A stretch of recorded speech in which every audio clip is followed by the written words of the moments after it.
Student, welcome to our YouTube channel English classes.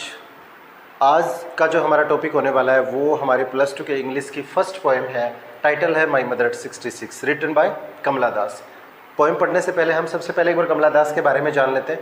इनका जन्म 1934 के अंदर जो केरल के अंदर मालाबार नामक जगह है वहाँ पर इनका जन्म हुआ था। इंडिया की फॉरमोस्ट पोइटेस हैं और काफ़ी फेमस भी है। इनका जो वर्क है वो जाना जाता है उनकी रियलिटी की वजह से, उनके वर्सटिलिटी की वजह से, और उसके रिटन वर्क के अंदर आपको काफ़ी इंडिजीनियस फ्लेवर मिलेगा उस सॉइल्स का।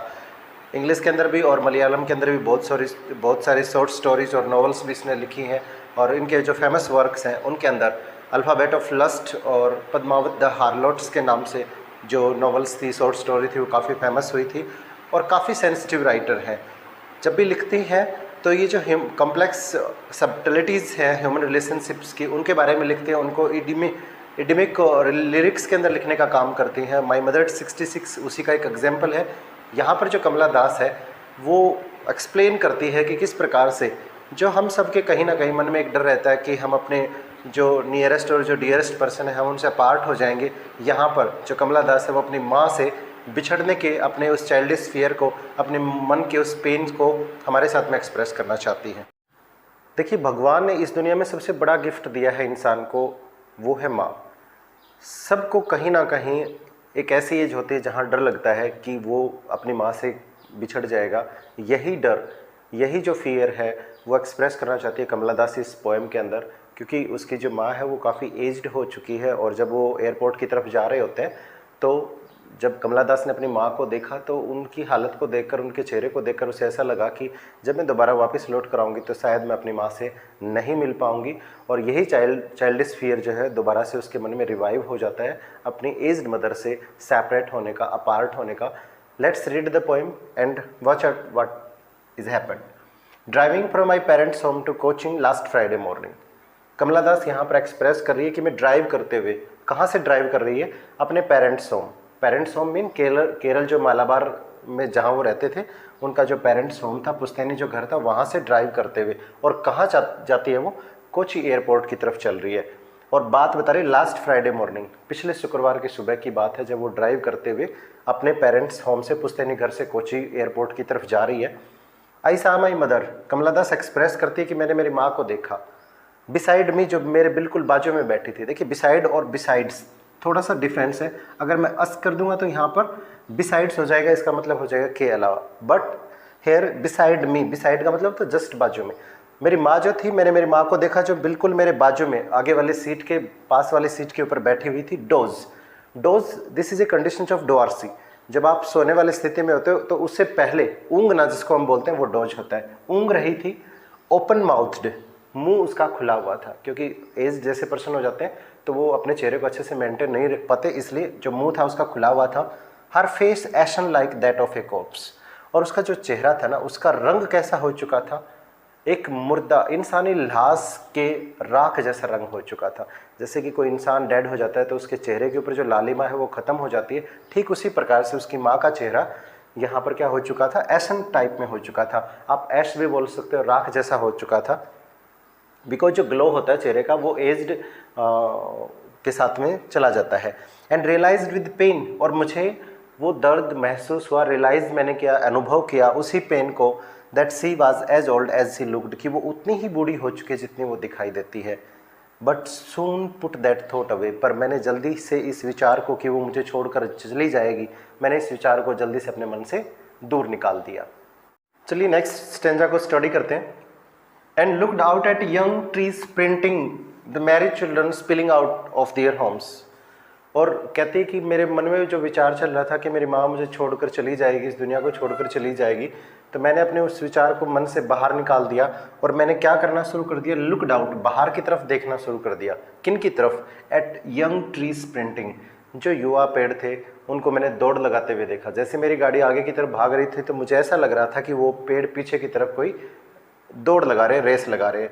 The Mary children spilling out of their homes, और मैंने मैरी चिल्ड्रन मतलब खुश बच्चे जो थे वो अपने घरों से क्या कर रहे थे? बाहर निकल रहे थे। स्पिलिंग का मतलब होता है हंसते हुए, गिरते पड़ते हुए, भागते हुए अपने घरों से बाहर निकल रहे थे। अब यहाँ पर दोनों देखिए, कंट्रास्ट किया है पोइटस ने। कंट्रास्ट क्या किया है? यंग ट्रीज को बोला है, मैरी चिल्ड्रंस को बोला है। मतलब एक तरफ तो खुशी को दिखाने का काम कर रही है, दूसरी तरफ उसकी जो माँ है वो एक ऐसे स्टेज के ऊपर है लाइफ के, एक ऐसे एंड के ऊपर है जहाँ से वो अब दोबारा से लौट कर नहीं आएगी। तो यहाँ पर पोइट ने कंट्रास्ट किया है कि एक तरफ लाइफ को एक्सप्रेस कर रही है और दूसरी तरफ अपनी माँ के उस चेहरे को दिखाकर सिंबलाइज कर रही है कि डेथ अलग चीज़ है और लाइफ वो है अलग चीज़ है। But after the airport security check, पर जैसे ही वो कहती है कि मैं एयरपोर्ट पर पहुंची और मेरा जो सिक्योरिटी चेक था, जो मैं सिक्योरिटी वहाँ पर जो निरीक्षण करते हैं, वो चेक होने के बाद में standing a few yards away, मैं कुछ ही यार्ड्स दूर, कुछ कदम दूर खड़ी थी अपनी माँ से। I looked again at her, मैंने दोबारा से अपनी माँ की तरफ देखा।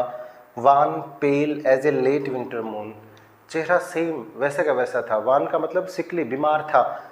पेल पीला था, as a late winter moon, जैसे कि लेट विंटर मून मीन जो सर्दियों का जो देर रात का चांद होता है, ठीक उसी प्रकार से, जो हैजी होता है जिसमें ज़्यादा ग्लो नहीं होता, ठीक उसी प्रकार का चेहरा मेरी माँ का था। यहाँ पर विंटर मून को क्यों एक्सप्रेस किया है पोइटस ने? देखिए, विंटर जो होता है वो लास्ट सीजन होता है हमारे जितने भी सीजन्स होते हैं, और वो सीजन्स के ख़त्म होने को भी शो करता है। उसके बाद में तो स्प्रिंग आती है जो सब कुछ हरा भरा कर देती है।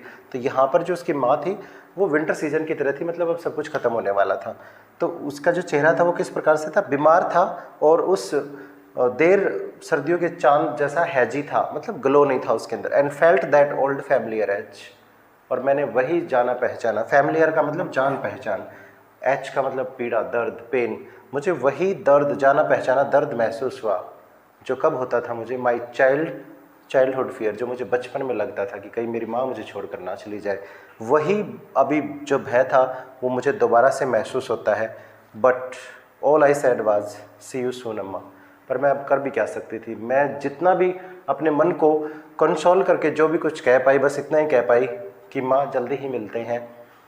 And I did was smile and smile and smile, और मैं फिर उसकी तरफ देखकर मुस्कुराती रही, मुस्कुराती रही और मुस्कुराती रही। तो डियर स्टूडेंट, कौन कौन से पोइटिक डिवाइसेज इस पोएम के अंदर यूज हैं मैं बता देता हूँ। 4 पोइटिक डिवाइसेज इस पोएम के अंदर यूज हैं। पहला है सिमिली, दूसरा है मेटाफर, थर्ड है रिपीटिशन और फोर्थ है पर्सनिफिकेशन। सिमिली को हम हिंदी पे उपमा अलंकार कहते हैं। जब आप एक ऑब्जेक्ट की दूसरे ऑब्जेक्ट के साथ में तुलना करते हो एज और लाइक जैसे वर्ड से, तो वो बन जाता है आपका सिमिली। जैसे face ashen like a corpse as a late winter moon, ठीक है, चेहरे का कंपेरिजन किया गया कोप्स के साथ में और विंटर मून के साथ में। Second, metaphor, children spilling. देखिए, मेटाफर का मतलब होता है रूपक, स्पिल का मतलब होता है छलकना। बच्चे कभी छलकते नहीं है, पर वो क्या है, यूथनेस को सिंबलाइज कर रहे हैं। सो थर्ड नंबर पर जो हमारा फिगर ऑफ स्पीच है वो है repetitions, smile and smile and smile. एक ही वर्ड को बार बार आप रिपीट करते रहें, वो आपका रिपीटिशन फिगर ऑफ स्पीच हो जाएगा। और फोर्थ है पर्सोनिफिकेशन, मीन मानवीयकरण अलंकार। ट्रीज प्रिंटिंग, कहता है पेड़ भाग रहे थे, पेड़ कभी भागते नहीं। एक नॉन लिविंग थिंग्स को या फिर किसी चीज़ को मानव का रूप देना या उसके फीचर्स को उसके अंदर डालना, ये आपका पर्सनिफिकेशन फिगर ऑफ स्पीच हो जाएगा। तो डियर स्टूडेंट, ये आपके पोइटिक डिवाइस थे। पोइम की मैं आपको समरी बता देता हूँ कि यहाँ पर जो कमला दास है वो अपनी माँ के साथ अपने अफेक्शन को शो करती है। यहाँ पर बता रही है कि उसकी माँ काफ़ी एज्ड हो चुकी है और उसे अब्रॉड जाना है, कहीं दूर जाना है, और शायद जब वो वापस लौट कर आएगी तो वो अपनी माँ से नहीं मिल पाएगी। वो इसी थॉट्स को एक्सप्रेस करना चाहती है कि एज जो है वो एक नेचुरल प्रोसेस है, हम सबको, वी मस्ट ऑल डाई, हम सबको एक ना एक दिन मरना पड़ता है। पर यहाँ पर वो अपने चाइल्डिश फियर को एक्सप्रेस करने का काम कर रही है।